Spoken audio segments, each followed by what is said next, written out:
ඒ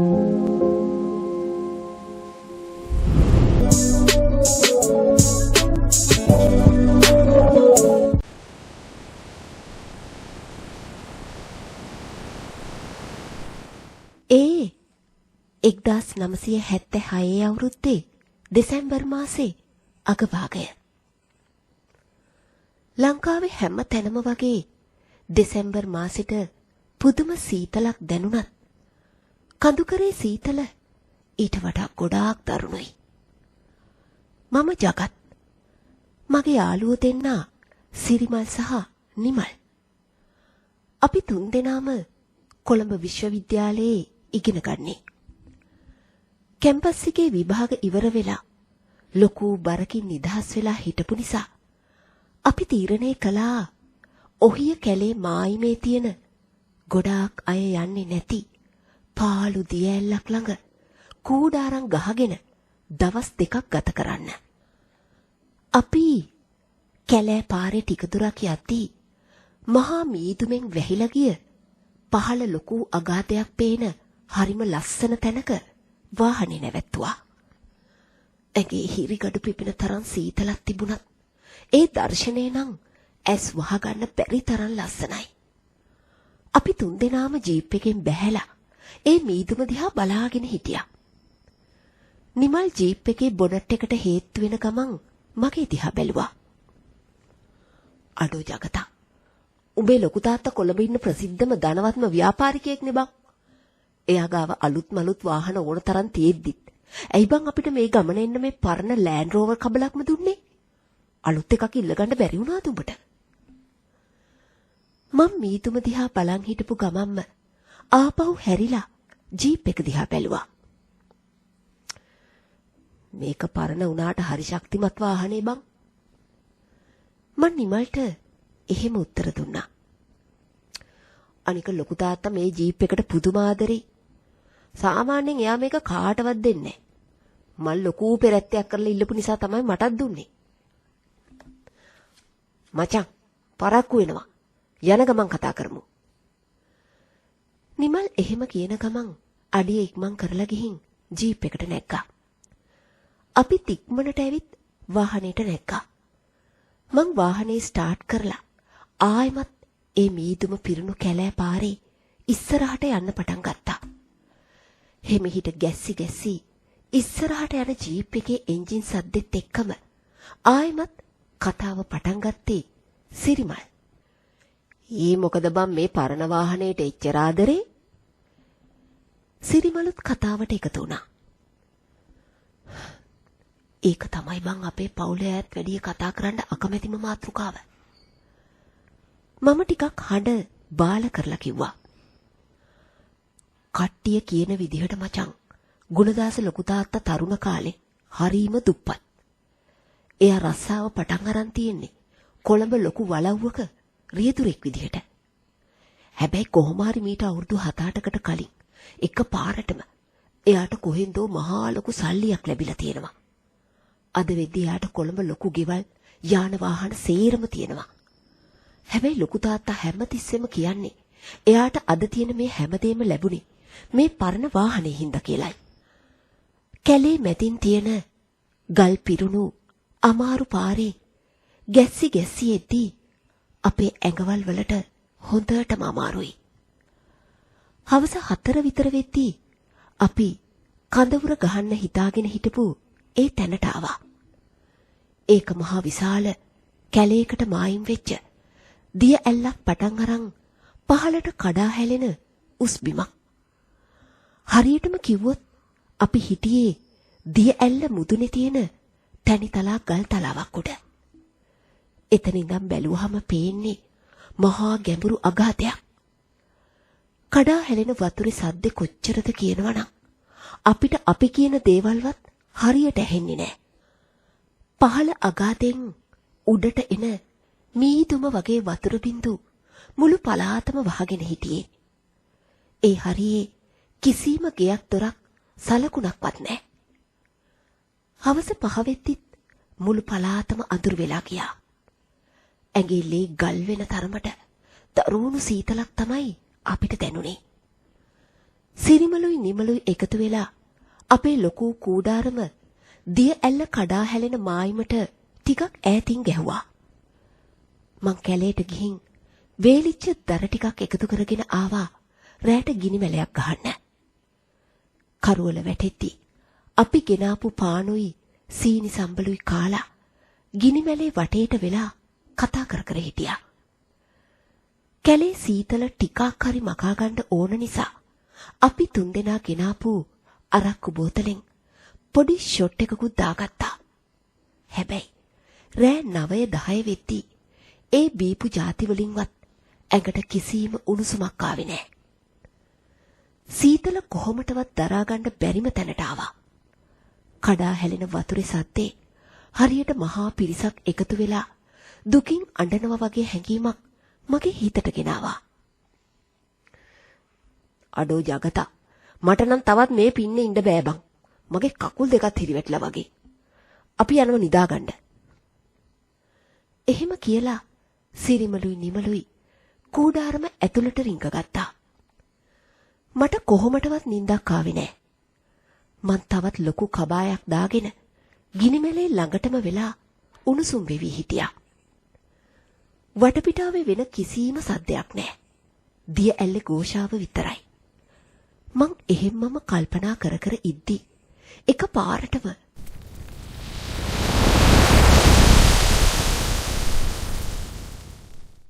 පහළ අගාදී ඉඳන් අමුතුම හිරිගඩු පිපෙන සීතල හුලඟක් උඩට ආවා. ඒ හුලඟට ගිනිමැලේ දැල්ල එක පාරටම නිවිලා ගිහින් මුළු තැනම මහා ඝන අන්ධකාරයකින් වැහිලා ගියා. හඳ එළිය විතරයි තිබුණේ. මට අමුතු බයකුත් දැනුණා. මං ටිකක් ඕනකමින් වටපිට බැලුවා.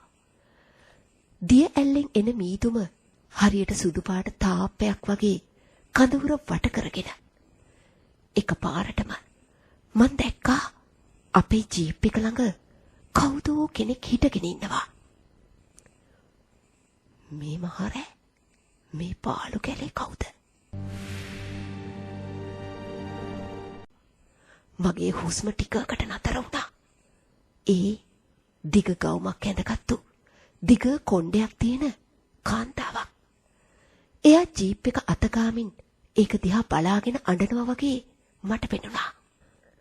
මම ටිකක් කිට්ටුවට ගියා. ඒ එළියෙන් මං දැක්කා එයා හරීම ලස්සන කෙල්ලෙක් කියලා. හැබැයි එයා ඇඳලා හිටියේ හරිම මිල අධික පරණ විලාසිතාවක වෙල්වට් රෙද්දෙන් මහපු ලස්සන ගවුමක්. ඒ ගවුම මඩ වෙලා ඉරිලා ගිහින් වතුර බේරිමින් තිබුණා. එයාගේ හැම හරියට කිරි ගරුඬ වගේ සුදු මැලි. ඇස් දෙකේ තිබුණේ වචනෙන් කියන්න බැරි තරමේ ලොකු දුකක් සහ වේදනාවක්. නංගි, ඔය කවුද? මේ මහ කැලේ තනියම? මේ මහරෑ මොකද කරන්නේ? මං ඇහුවේ මගේ හිතේ තිබුණු බය හංගගෙන. එයා එක පාරටම මා දිහාට හැරුණා. ඒ බැල්ම වැටෙද්දි මගේ ඇඟිල්ලේ වතුර වුණා. මහා අමුතු බයක් මාව වට කරගත්තා. එයා ඇඟිල්ල දික් කරලා අපේ ජීප් එක පෙන්නුවා. මේක ඔයාට කොහෙන්ද? මේක මගේ තාත්තගේ වාහනේ. අපි පැනලා ආවේ මේකෙන්. එයා කතා කළා. ඒ කටහඬ හරිම සීතලයි. හරියට දිය ඇල්ල අස්සෙන් ඇහෙන දෝංකාරයක් වගේ. පැනලා ආවා? මේක මගේ ලොකු තාත්තගේ වාහනේ. එයාගේ නම ගුණදාස. මේක එයා පණ වගේ පරිස්සම් කරන පරණ ජීප් එකක්. මං එහෙම කිව්වා. ගුණදාස කියන නම ඇහුණු ගමන් ඒ ගෑනු ළමයාගේ මූණේ තිබුණු ඉරියව් එකපාරටම වෙනස් වුණා. ඇස්වලට එකතු වුණේ පුදුමාකාර වේදනාවක්. මගේ නම සෝමා. එයා හෙමින් කියන්න ගත්තා. මම කොළඹ ධනවත් ගොඩාක් ධනවත් පවුලක එකම දරුවා. මම මෙතෙන්ට ආවේ මගේ ජීවිතේටත් වඩා ආදරය කරපු කෙනා එක්ක. හරියටම මීට අවුරුදු 7කට කලින්. ඒ වෙද්දී මට වයස අවුරුදු 22යි. එයාට අවුරුදු 30ක් විතර ඇති. එයා ඒ කාලේ හරීම දුප්පත්. අපේ වලව්වේ වැඩ කරපු වාහන එලවපු කොල්ලෙක්. එයාගේ නමත් ගුණදාස. මගේ ගෙදරින් කීයටවත් අපේ සම්බන්ධයට කැමති වෙන්නේ නැහැ කියලා අපි දැනගෙන හිටියා. එහෙම කියද්දී එයාගේ ඇස් වලින් කඳුළු කඩා හැලෙන්න ගත්තා. හැබැයි ඒ කඳුළු වල අමුතුම කළු පාටක් තිබුණා. එයා මට කිව්වා අපි කොහේ හරි ඈතකට ගිහින් අලුත් ජීවිතයක් පටන් ගමු කියලා. එයාට සල්ලි තිබුණේ නැහැ. ඒ නිසා මම මගේ අම්මගේ රත්තරන් බඩු සේරමයි ගෙදර තිබුණු ලොකු සල්ලි මල්ලකුයි අරගෙන රෑ හොරෙන්ම මගේ තාත්තගේ මේ ජීප් එකත් අරගෙන එයාත් එක්ක පැනලා අපි මෙතනට ඇවිත් දවස් දෙකක්ම මේ දිය ඇල්ල උඩ හැංගිලා හිටියා. එයා කියනවා මට එක අඩියක්වත් පස්සට ගන්න බැරි විදියට මගේ කකුල් පොළවට හයි වෙලා වගේ දැනුණා. මං ඔහේ අහගෙන හිටියා. ඒ දවස් දෙකේ එයා මට පුදුම ආදරයක් පෙන්නුවේ. මං හිතුවා මට මේ ලෝකේ හොඳම මිනිසයා ලැබුණා කියලා. එයා මගෙන් ගන්න පුළුවන් හැම ප්‍රයෝජනයක්ම ගත්තා. මගේ ආදරේ, මගේ විශ්වාසය විතරක් නෙවෙයි. ගෑණියෙක් විදියට මගෙන් ගන්න පුළුවන් හැම දෙයක්ම අරගෙන මගේ ඇඟත් එක්ක සෙල්ලම් කරලා ඉවර වෙලා තමයි එයා වෙනස් වුණේ.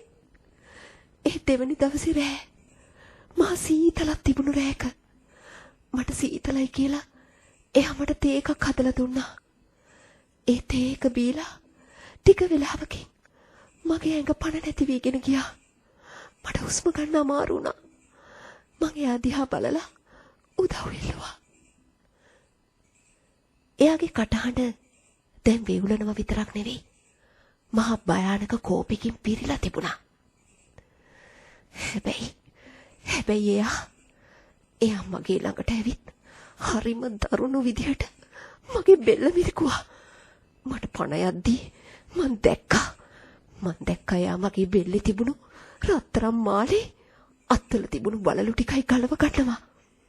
මං ගෙනාපු රත්තරනුයි සල්ලි මල්ලයි අරගෙන එයා මගේ සිරුර මේ කල්තලාවෙන් පහලට අර පේන කඩා හැලෙන දිය ඇල්ලේ ගැඹුරු මගාදයට තල්ලු කරලා දැම්මා.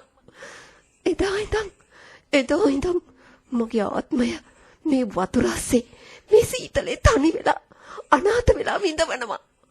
මට කියන්න එයාට දැන් මොකද වෙලා තියෙන්නේ? මට මේ ඇහෙන්නේ ඇත්තක්ද කියලා හිතාගන්න බැරි වුණා. මට එකපාරටම තේරුණා ලොකු තාත්තගේ ඒ ලොකු දියුණුවේ රහස මොකක්ද කියලා. මං බයේ වෙවුල කතා කරා.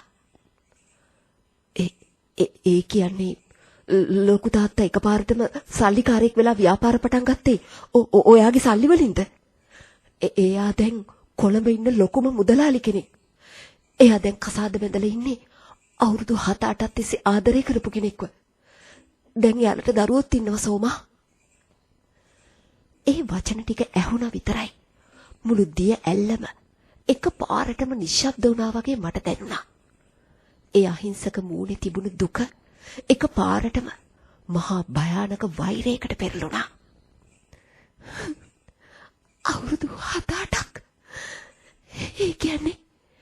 ඒ කියන්නේ මාත් එක්ක ඉද්දිත් එයා ඒ ගෑණිට ආදරේ කරලා මාව රවට්ටලා තියෙන මේ සල්ලි වලට විතරයි. එයාගේ කටහඬින් මුළු කැලේම දෙදරුම් කෑවා. මාව මේ සීතල වතුරේ කුණු වෙන්න දාලා මගේ හැමදේම උදුරගෙන එයා වෙන ගෑණියෙක් එක්ක රජෙක් වගේ ඉන්නවා. මාව මරලා ගානක්වත් නැතුව එයා hina වෙවි ඉන්නවා. එකපාරටම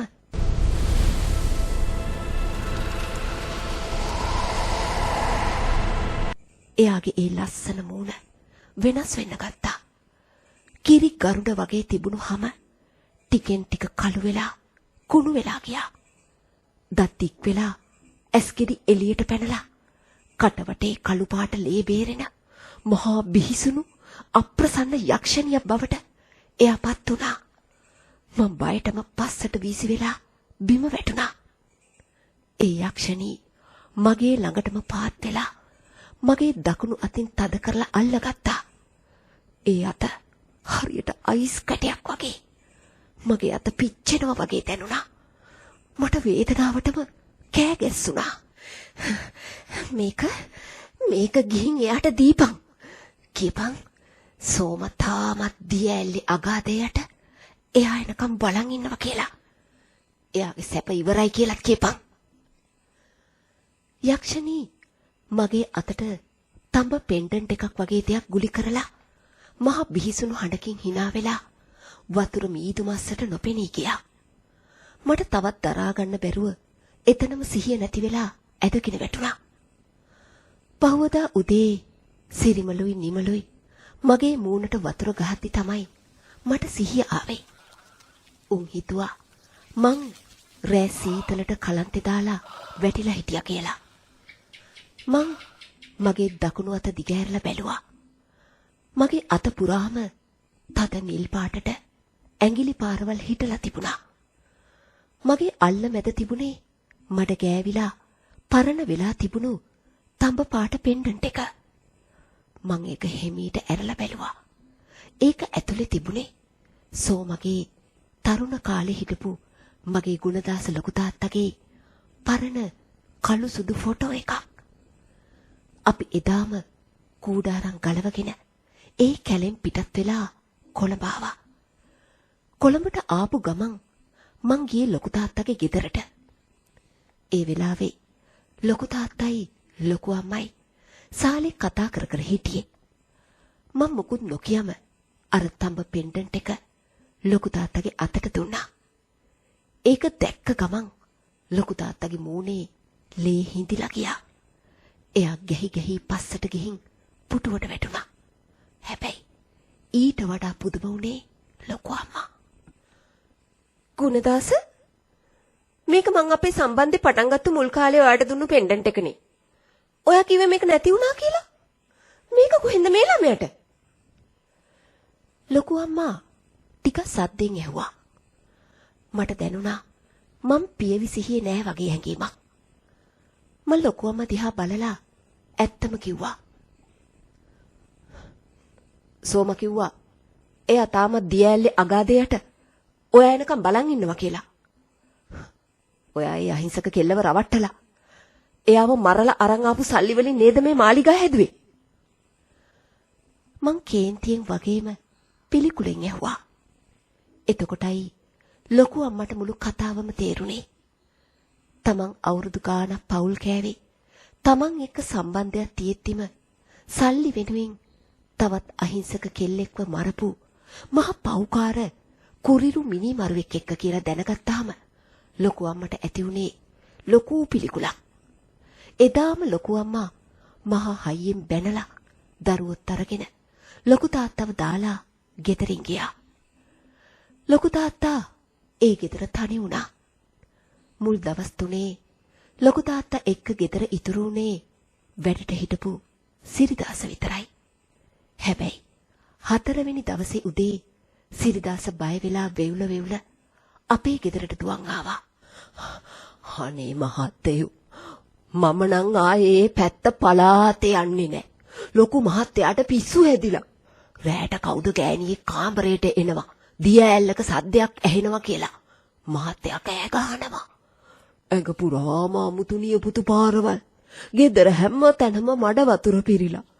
මට නම් ආයි යන්න බෑ මහත්තයා. එහෙම කියලා සිරිදාස එදාම ගම රට බලා ගියා. ඊට පස්සේ ඒ මහා මාලිගාවේ ලොකු තාත්තා සම්පූර්ණයෙන්ම තනි වුණා. 5 වෙනි දවසේ රෑ ලොකු තාත්තා අපේ ගෙදරට කෝල් එකක් ගත්තා. ඒ ගාම්භීර බලවත් ව්‍යාපාරිකයා ළමයෙක් වගේ අඬනවා මට ඇහුණා. ජගත් මට සමාවෙන්න කියපන්. මට මේ වතුර සද්දේ දරා ගන්න බෑ බං. මාව බේරගනින්. එයා එහෙම කෑ ගැහුවා. හැබැයි ලොකු තාත්තා කරපු ඒ මහා පාපය දැකලා අපේ පවුලේ අයගේ හිතවල තිබුණේ පුදුම පිළිකුලක්.